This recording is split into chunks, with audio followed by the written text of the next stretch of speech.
most areas of Luzon, kung saan po ngayong hapon may mga nararanasan na po tayong mga malalakas na pag-ulan at bugso din ng mga malalakas na hangin for most areas of Luzon, lalong-lalo na po dito sa may silangan ng Southern Luzon. And sa mga susunod po na oras ay mas magiging malalakas pa yung mga pag-ulan and yung mga hangin po na mararanasan natin sa malaking bahagi ng Luzon habang mas papalapit nga po itong si Bagyong Uwan dito sa area or sa silangan ng Central Luzon. Kaya naman po manatiling alerto po para sa ating mga kababayan. Mostly sana po nakapaghanda tayo and doble ingat pa rin sa magiging impact po nito ni Bagyong Uwan dito sa ating kalupaan. At may kita din po natin dito sa ating radar image as of 4 p.m. today. Ito po yung sentro or yung mata ni Bagyong Uwan kung saan medyo malaki po ito. And may kita din natin ito yung eye wall niya kung saan yung eye wall niya sa kasalukuyan po ay nada-direct hit na or naapektuhan na po itong area ng Calaguas Islands. Kung saan dyan po sa Calaguas Islands and yung malaking area pa ng Camarines Norte, dyan po nararanasan ngayon yung mga mapaminsalang hangin and yung mga matitindi din pong mga pag-ulan na dala ni Bagyong Uwan. And nakita nga po natin ay ngayong gabi din po ay lalapit ito dito sa area ng Polillo Islands and then mamayang gabi din or bukas ng early morning ay tatama naman po ito dito sa may central portion ng Aurora. So again, kahit po yung sentro nito ay nasa karagatan pa, malaki po yung sakop nito ni Bagyong Uwan. May kita natin dito sa ating radar image kung saan yung rain bands po nito patuloy pa rin nakaapekto sa buong bahagi ng Luzon at Visayas.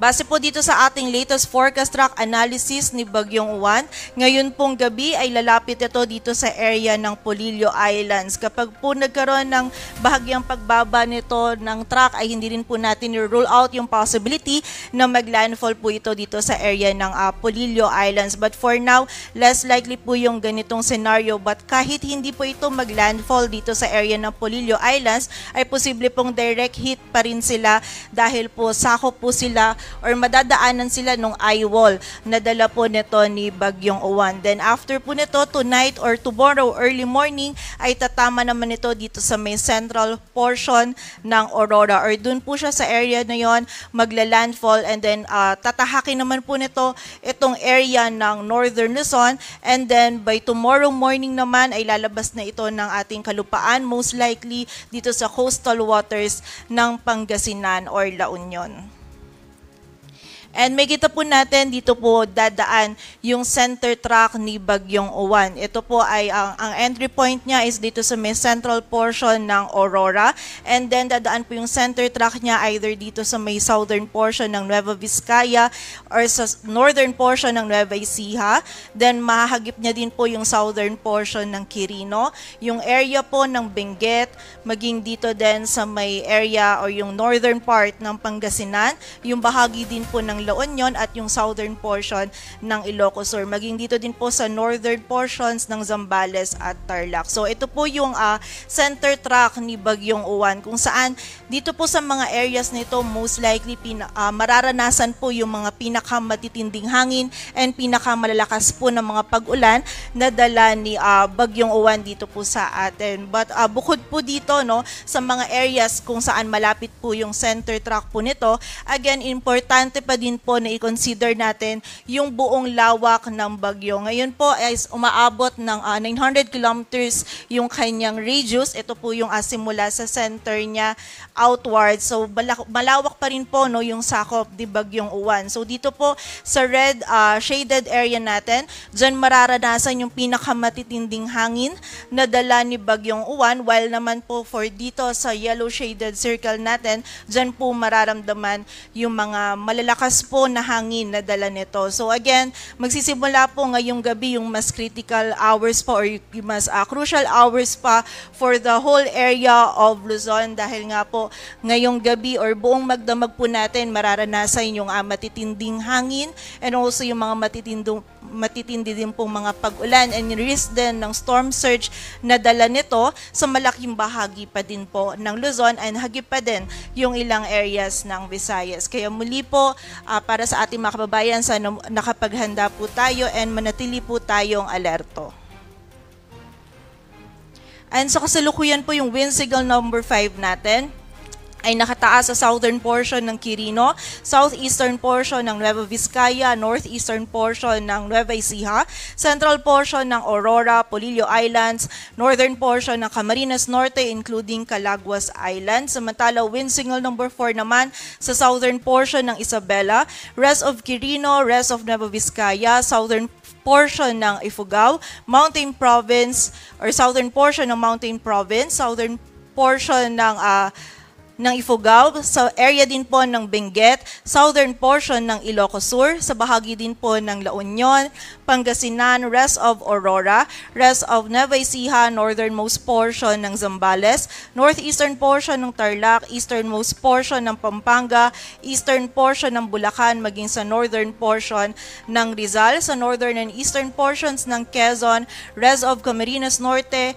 northern portion of Camarines Sur, and northern portion ng Catanduanes. Samantala, wind signal number 3 naman sa southern portion ng mainland Cagayan, rest of Isabela, northwestern, central, and southern portions of Apayao, Abra, Kalinga, rest of Mountain Province, rest of Ifugao, Ilocos Norte, sa rest of Ilocos Sur, rest of Zambales, Bataan, rest of Tarlac, Pampanga, and Bulacan.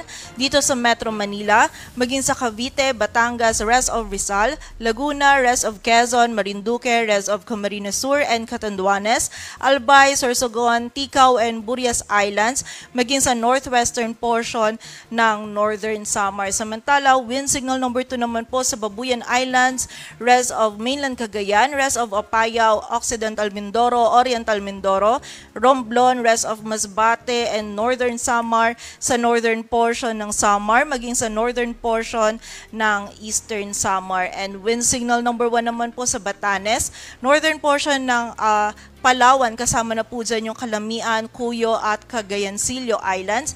Dito po sa may rest of Samar, rest of Eastern Samar, sa Biliran, Leyte, Southern Leyte, Cebu, Bohol, Siquijor, maging sa Negros Oriental, Negros Occidental, Guimaras, Iloilo, Capiz, Aklan, at Antique. So mapapansin pa rin po natin, malawak pa rin yung areas natin na merong wind signal dahil malawak pa rin nga po yung sakop nito ni Bagyong Uwan. And may kita din po natin dito po malapit sa center track nito yung mga signal po natin na wind signal number 3, 4, and 5 kung saan dyan po yung mga areas na makakaranas ng mga malalakas hanggang sa pinakamatitinding hangin, and also yung mga matitindi din pong mga pag-ulan na dala ni Bagyong Uwan. Kaya po muli, pag-iingat po para sa ating mga kababayan habang nananalasa po itong si Bagyong Uwan, mas safe po na manatili lamang po tayo sa loob ng ating tahanan or ng mga evacuation centers para po sa ating kaligtasan.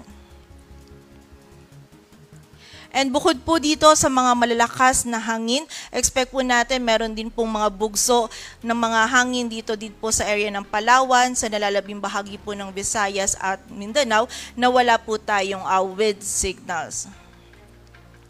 Para naman po sa mga malalakas na pagulan ngayon hanggang bukas ng hapon, patuloy pa rin po yung mga malalakas na mga pagulan po na ating mararanasan. Mostly mamaya pong gabi hanggang